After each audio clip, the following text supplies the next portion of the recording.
গণ অধিকার পরিষদের নেতা জনাব বাদল মেম্বারের স্মরণসভা গলাচিপা উপজেলার পাতাবুনিয়া বাজারে সন্ধ্যার পর অনুষ্ঠিত হয়েছে।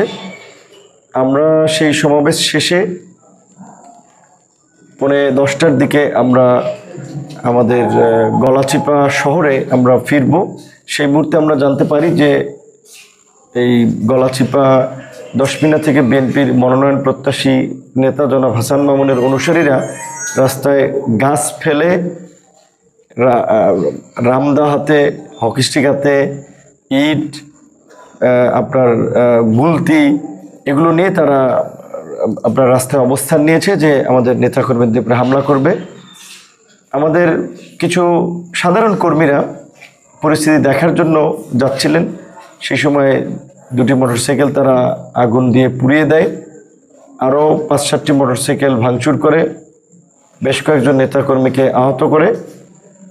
এবং ইতিমধ্যেই আমরা খবর পাই যে আমাদের এই গলাচিপা দশমিনায় প্রায় 8 থেকে 10টা অফিস তারা ভাঙচুর করে, বিভিন্ন জায়গায় আমাদের ব্যানার, ফেস্টুন সেগুলো ভাঙচুর করে।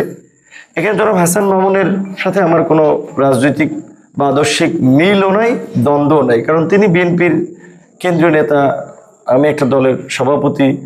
মিলের জায়গায় এটুকু আছে যে আমরা গণ অধিকার পরিষদ বিএনপির সাথে ফ্যাসিবাদ বিরোধী আন্দোলন করেছি, রাজপথে লড়াই সংগ্রাম করেছি, এখনও বিভিন্ন ইস্যুতে, রাষ্ট্র সংস্কার, নির্বাচন, মৌলিক ইস্যুতে আলাপ আলোচনার মধ্যে দিয়ে একসাথে কাজ করার চেষ্টা করি জাতীয় পর্যায় থেকেও।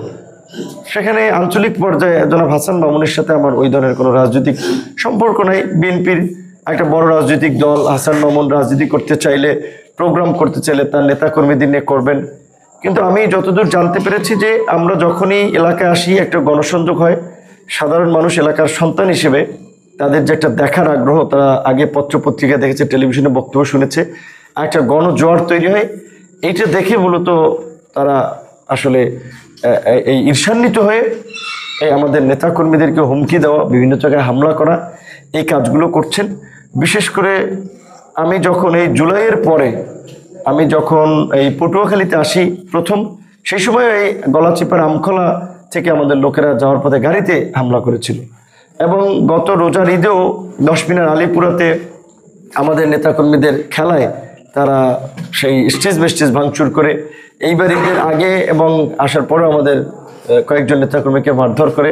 এবং আজকে দুপুরবেলা আমাদের নেতা কর্মী সহ আমরা যখন এই গণসংযোগে আসতেছিলাম গলাচিপাতে, তারা সেখানে একটি হামলা করতে চেয়েছিল, আমাদের লোকসংখ্যা বেশি থেকে পারে নাই।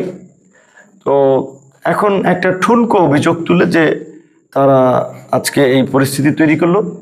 এটা অত্যন্ত নিন্দনীয় ঘটনা, একটি অনাকাঙ্ক্ষিত ঘটনা। বিএনপির শীর্ষ নেতৃবৃন্দকে জানিয়েছি, দেখি তারা কি ব্যবস্থা নেয়। আর এখন তো রাত্র 12টা 52 বাজে, আমরা 10:45 থেকেই এখানে অবরুদ্ধ আছি। আমাদের এখানেও আমাদের 500-700 নেতাকর্মী সহ এলাকাবাসী 1-1,500 লোক জড়ো হয়ে গেছে। আমরা চাইলে তাদেরকে প্রতিহত করে মোকাবেলা করে সামনে এগিয়ে যেতে পারি, কিন্তু এলাকায় একটা অনাকাঙ্ক্ষিত পরিস্থিতি, উত্তপ্ত পরিস্থিতি তৈরি হোক, সেটা আমরা চাইনি। যেই কারণে আমরা প্রশাসনকে সহযোগিতা করার জন্য আহ্বান জানিয়েছি। ইতিমধ্যেই পুলিশ এসেছে, সেনাবাহিনী এসেছে, তারা দেখছে পরিস্থিতি কিভাবে কি করা যায়, এবং বিএনপির নেতারাও খোঁজখবর রাখছেন। বাকিটা দেখা যাক কি হয়।